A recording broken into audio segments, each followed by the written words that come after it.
it's really important to just get started as soon as you can.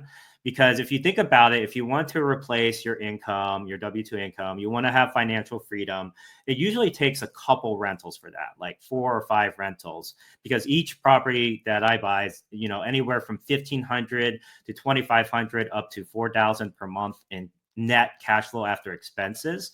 So you really want to have like 4 or 5 of these at least. So you want to start now because it's going to take a couple years for you to get and scale to 5 properties. Maybe you buy the first one year one and you want to save up, the second year and you want to get the systems in place. So you wait a year to buy the second one. So over the course of 5 to 8 years, you can eventually reach that financial freedom, but that's only if you get started today. Every day that you wait, you're pushing back the timeline. Every year that you wait, you're pushing back the timeline on that. If you're a real estate investor and are wondering how to raise and leverage private money to make more profit on every deal, then you're in the right place. On Raising Private Money, we'll speak with new and seasoned investors to dissect their deals and extract the best tips and strategies to help you get the money, because the money comes first. Now here's your host, Jay Conner. Welcome to another amazing episode of Raising Private Money. I'm Jay Conner, the Private Money Authority, and also the host of the show here. And this is the show where we talk about raising private money for all different kinds of asset classes, how to raise private money for your real estate deals without ever asking for money. Well, my guest today, he has raised hundreds of thousands of dollars in private money, and he's got a very, very interesting story. He graduated as a pharmacist back in 2016, and he worked at a hospital in infectious diseases. And from there, he migrated over to becoming a landlord. Well, he purchased one single family home a year. So what he did is he slowly built up a reputation at his local college for having high quality student housing rental spaces. So instead of renting the house out traditionally as a landlord and you're renting the whole house out, what he did is he rented it by the room. And what he discovered is that there was double the rental income and a lot more cash flow compared to renting it by the whole house traditionally.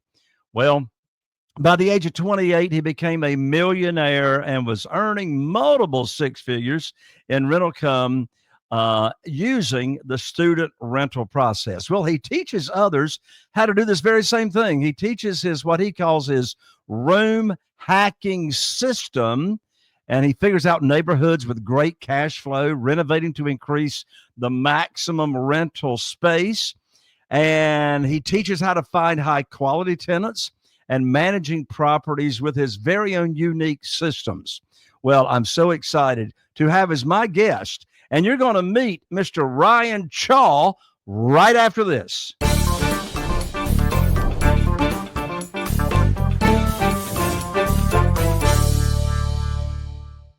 Well, hello there, Ryan. Welcome to the show. Thank you, Jay, for having me on. Absolutely. What an interesting story. You started out as a pharmacist, then you migrated, started to become a landlord. So why leave pharmacy and go into real estate investing? Yeah, so I was a pharmacist for 8 years. I just first got started in buying single family homes nearby my local college. And what I did was I saw my friend who was doing the same thing. And he basically in college, he rented out to his college buddies, and he was able to not only live for free, but also make cash flow on top of it. So I just started out in 2016, I bought my first property in Stockton, California. It was $262,000. And I just was off to the races. I just bought one a year. And I wanted to, of course, live life on my own terms, be able to basically do what I want, where I want, with whomever I wanted to do it with. And so eventually, by buying one property a year, I was able to replace my full-time pharmacist income. And from there, I basically was able to retire at the age of 31. So I retired in August of 2023 from my pharmacist job. And yeah, ever since I've just been living off the rental income and the cash flow. So in other words, you got to that point. And so the question came up to your mind, which was, what's next? I mean, you don't have to get out of bed, you don't have to go to work, but for goodness sakes, you got to have a purpose in life. So you started renting out by the room. And so then it sounds like really your most recent passion and purpose in life is now sharing this technique with other people that would like to be doing the same thing that you're doing, right? Yeah, exactly. And just expanding my student housing portfolio. I built up a really great reputation in the local area. And so, I have tons of students. I have 90 students right now, and I have a team that manages it. And I basically spend a lot of my time training my team. It's a virtual assistant team. And a lot of them are based in the Philippines. And, on the side of this, I also mentor people, teach people how to use this strategy because typically on a single family home, you could be making, let's say it's 6 bedrooms. You get it to 6 bedrooms. You rent out each bedroom for $700 a month. That's like $4,200 per month on a single family home. And most of these single family homes can be in the $300,000 price range or even $200,000 price ranges. So does your process really work in any college community?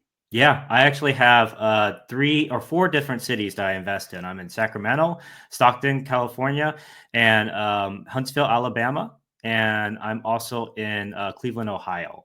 So it kind of works for every market that I've been in, and you just have to find a very good quality college, not necessarily Ivy League, but it does a college that has a good amount of graduate programs available for like healthcare workers, engineering, law degrees, etc. These students are really focused on their studies, and usually I have graduate students and like medical interns, medical residents, and fellows for fellowships. And that's kind of like the bulk of my student population or the bulk of my tenants. And so that makes for a really good tenant base while also making a really high rental income on a lot of these properties. And keep in mind, since they're just single family homes, my mortgage payments range from as low as 1,300 to maybe up to 2,000 a month, while my rental income is, like I said, around 4,200 per month. My highest rental income is a 10-bedroom property that's making 6,500 a month. Very nice. Well, in this process, in this system, it sounds like possibly you could pay full retail value for a house and make the numbers work because I mean, is that what you're doing? Are you Yeah. buying these houses at just regular retail value? Exactly. Yeah, definitely. Why would I pay more compared to, somebody else, right? I just buy it at market value on the Well, MLS. right. Well, that's a very different model than a lot of real estate investors. A lot of real estate investors in the single family space are looking for distressed properties, looking for properties that they can buy at a discount. Hmm. And of course, unless you know how to find those and you've got systems in place, that can be a challenging situation. Finding properties at distressed prices. Yeah, And then definitely. the renovations. Of course, I've I've rehabbed over 500 houses here Wow. in our local area of only 40,000 people. Of course, that's over a period of time of 2003. Hmm. So this is would you also call this model, this business model, co-living? Is it the same thing as co-living? It's similar, yes, but it's specifically student housing because the majority of my people are students or healthcare workers. So I pick up a lot of like travel nurses or residents, but almost everyone stays for a full year essentially, unless I'm buying the property, like let's say in January, then I might do a 6 month lease until July or August. And then from there, it's August to August leases. So everyone ends up on an August to August lease. So it's, similar to the co-living model in that sense. It's very stable. It also makes just as much as, or actually sometimes even more than Airbnb. And I have 1 year leases. So I don't have to worry about moving people in and out all the time and having to, pay for a lot of cleaning fees and all of that. It's just very stable, very secure way of buying real estate. Plus, adding those additional bedrooms doesn't cost too much money. A lot of people think, oh, it's going to cost me $5,000 or $10,000 to add a room. Well, that's not usually the case. A lot of times you can repurpose an existing room like the office or the family room as a bedroom just by putting in furniture. And if you put up some drywalls and doors just to maybe separate out part of the living room to be a bedroom, then it costs anywhere from just like 1,500 to maybe 3,000. Usually it's like 1,500 to 2,500 per room that I add, which is not a huge significant amount. It's something that I make back within about 2 or 3 months from the additional rental income that's made on that room. Right. So how many bathrooms do you need correlating to the number of bedrooms? Yes, so I stick with a 3-person to 1 bathroom ratio. So however you like, let's say you have 6 people at a house, I want to have at least 2 shared bathrooms. So it's 3 to a bathroom. If I have a private bathroom, I might put a couple in there because those 2 can share that bathroom and the other people can share the rest of the bathrooms at the house. Right. So if you got 3 people staying in 3 different rooms, sharing 1 bathroom, how do they know who gets to use the shower when? Yeah, so that's obviously something they work out among themselves. It's usually not too hard for them to just figure out, like, okay, he showers later, somebody else showers in the morning. And again, like just with 3 people to a bathroom, it usually works out just fine. Plus, if it's, you need to use the restroom, there's always 2 bathrooms that you can use. So you can always use the other one if you need to. Right. Yeah, I've never really had any people have like large issues with that. Yes, there are people who prefer to have a private bathroom and we'll charge more for that. We'll charge like 100, 150 to up to $200 more for that. But for the most part, yeah, people are getting used to, especially these college students, they're already used to living at the dorms where they have to share with like 20 other people, right? The middle Right. bathroom with like 20 other people. So they're pretty happy with sharing with only 2 other people. Okay. Well, that's very interesting. So what about what about the shared co-living space, such as the kitchen and et cetera? How does that work logistically for the common areas? Yeah, so they all share. Usually, I have one big common area. It's like the kitchen slash living room, or maybe I'll have the kitchen and a living room separately. But essentially, yeah, there's only 1 or 2 common areas, and they all share that. What's cool about student housing is most of the time these students spend their time, a majority of their time, in their bedrooms rather than in the common spaces. Nowadays they watch Netflix or study, and it's mainly done in the bedroom. So I have many houses where the students don't even use the common areas. In fact, I live at a house hack myself right now, and no one really even uses the couch in the common area or anything. So it's pretty good in that sense. Let's say there is an issue with fridge space, we can always buy a mini fridge for somebody, for example, for them to borrow in case there's a limited fridge space.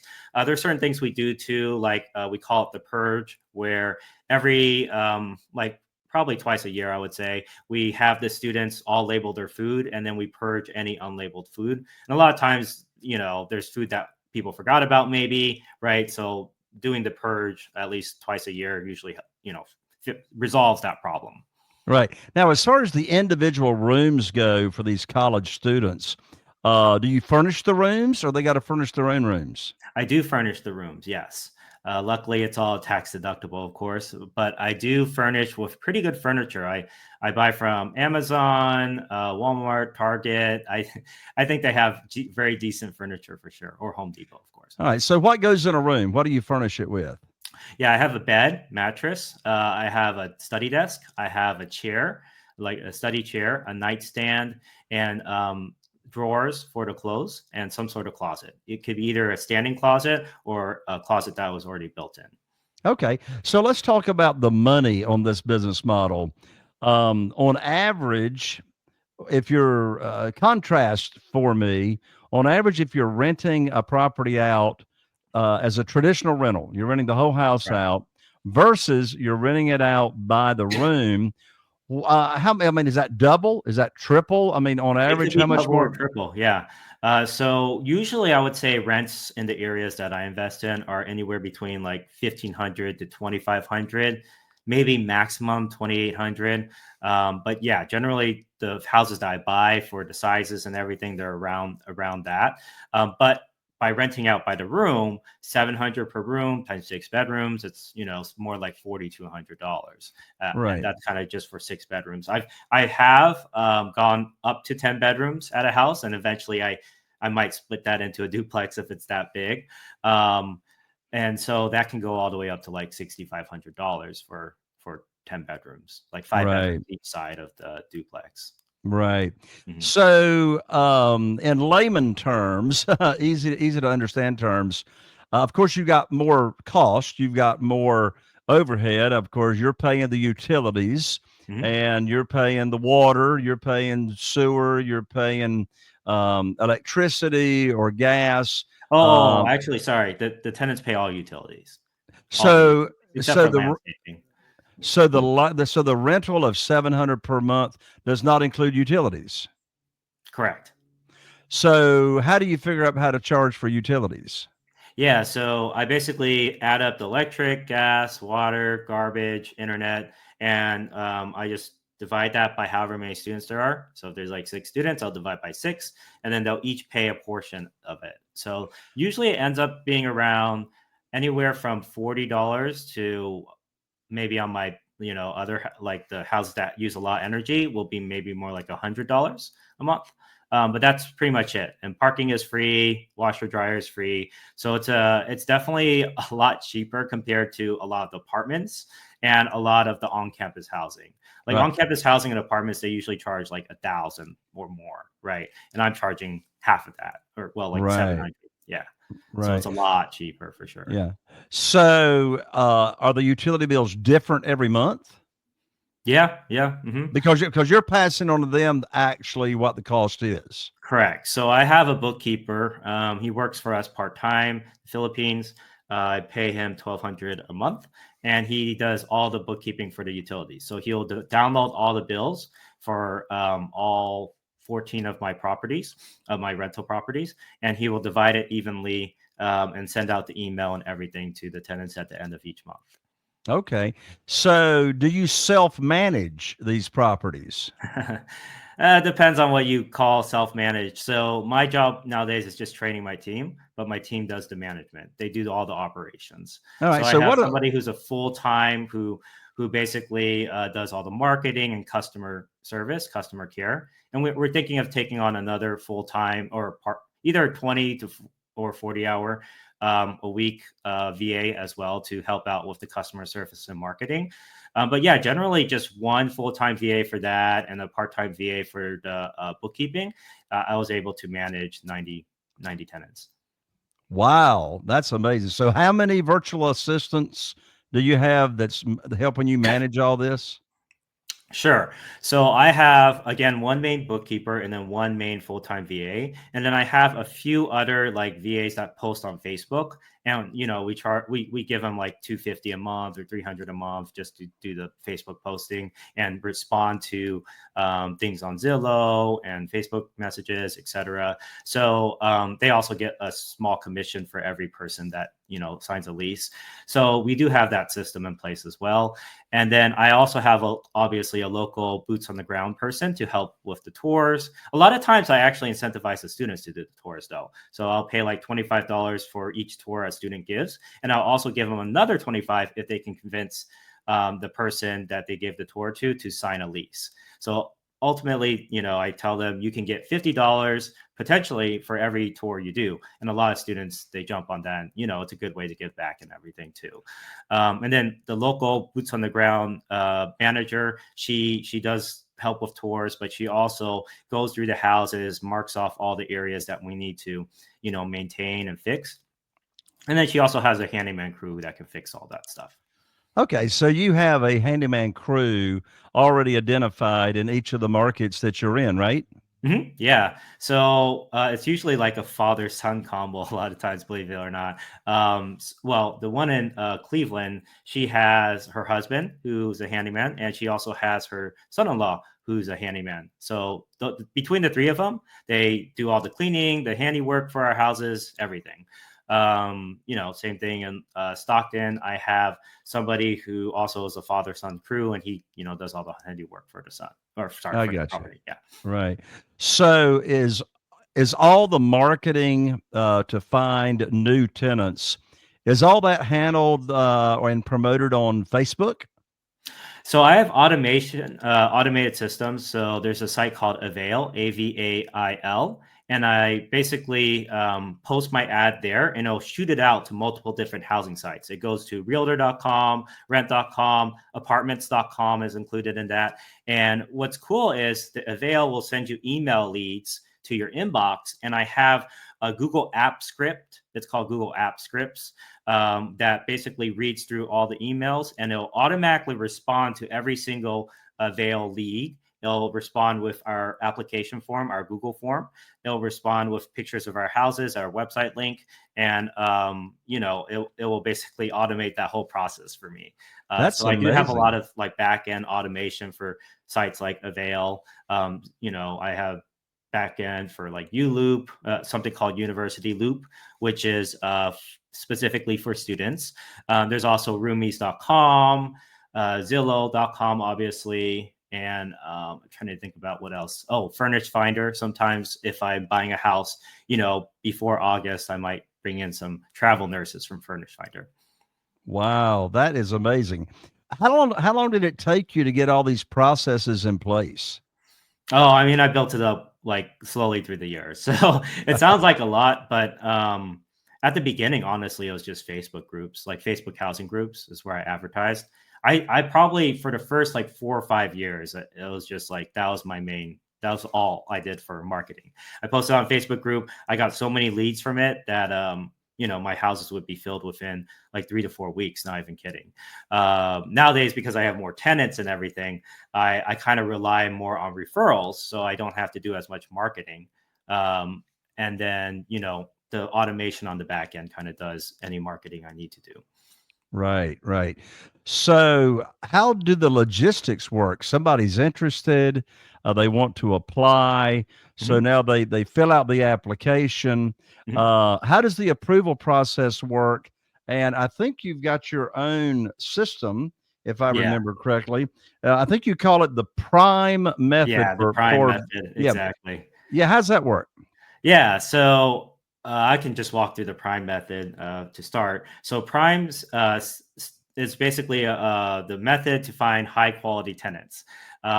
So each letter stands for something. So P stands for placement of advertisements. You want to place your ad in areas that people are like your target market is looking. So for me, college students, they will be looking maybe at Facebook groups like Facebook housing groups. They might be, on ULoop or roomies.com to find a room. And so those are kind of like the best places for me to post.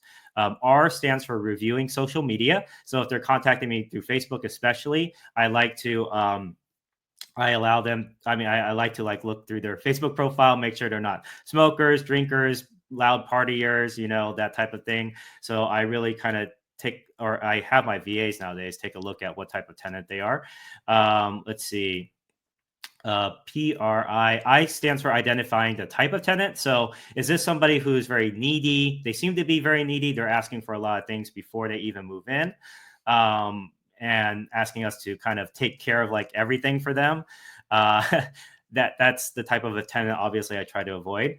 And then M stands for measuring responsiveness. So how responsive are they to us? Are they getting back to us with the paperwork quickly? Usually the more responsive the tenant is, the more responsible they end up being as well. And then E stands for ensuring proof of income. So you always want to make sure you have some sort of proof that they have income coming in. So 3 times the monthly rent as income. So let's say I'm renting it out for $700 a month. I would like to see $2,100 per month coming in, either from their parents, from a stipend. A lot of students get stipends, like grad students, for example. Financial aid. A lot of students have financial aid and student loans. So those are all potential documents that they can send me to prove that they have income coming in to cover the rent. But a lot of these people, they're already paying like $20,000, $40,000 per year in tuition. So they're usually able to handle another $7,000 or $8,000 per year for the rent. And a lot of times the parents are helping them with that. So, you might ask for bank statements for the parents. And so that's basically the approval process. It's very simple. They fill out the Google form, they show the proof of income, and then my VA usually helps them get a walkthrough of the house, and then the VA will send them a lease to sign, explain the move-in process and everything like that. Ryan, you've got a fascinating system in place that you have figured out. You've built this out. You've clearly, I'm sure, learned a lot of lessons of ways not to do this business, and you've you've got it automated. So, what's some advice or tips on a newbie, a real estate investor, or someone that would like to really learn about getting into this space? How can they get started? Yeah, obviously you can always message me. My website is www.newbierealestateinvesting.com/guide. If you want the free PDF, that's www.newbierealestateinvesting.com/guide. And you can, put your email in there, and then I'll get in touch with you. And you can always email me any questions that you have, or if you're thinking of getting into student housing or professional housing and you want to get started. But what I would give as far as advice, I would say it's really important to just get started as soon as you can.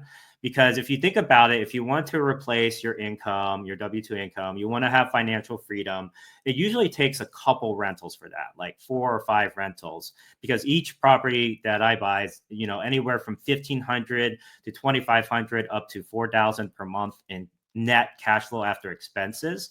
So you really want to have like 4 or 5 of these at least. So you want to start now, because it's going to take a couple years for you to get and scale to 5 properties.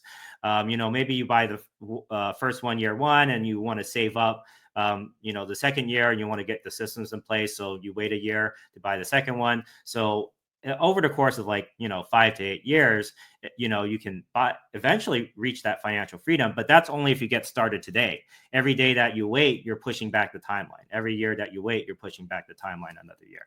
So yeah, just get started as soon as you can.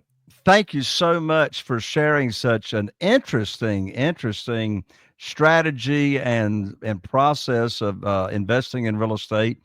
Thank you for giving us your time. And one more time, I want to give out that website of yours, which is www.newbierealestateinvesting.com/guide to get that free guide that you've offered.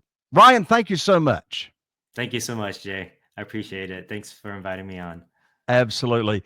And there you have it, another amazing episode of Raising Private Money.